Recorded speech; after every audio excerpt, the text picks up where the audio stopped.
This is one of the others, the public part, new housing, food services, ID card, just various services at Penn State, Behrend, in Harborcreek, Township, Pennsylvania.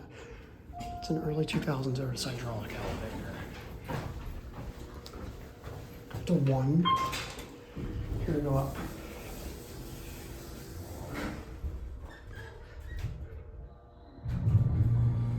Never actually ridden this one before.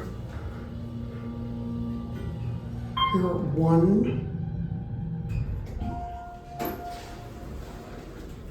Front and rear openings. I don't even know what's here. I just put the entrance to the residence hall right on the ground.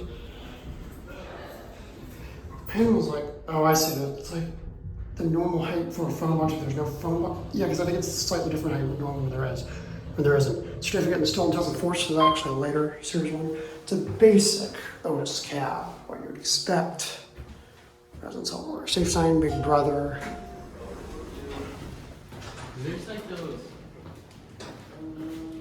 What says Penn State Behrend? Let's walk out and see if it's that. Takes forever, closer, and that's gonna be it.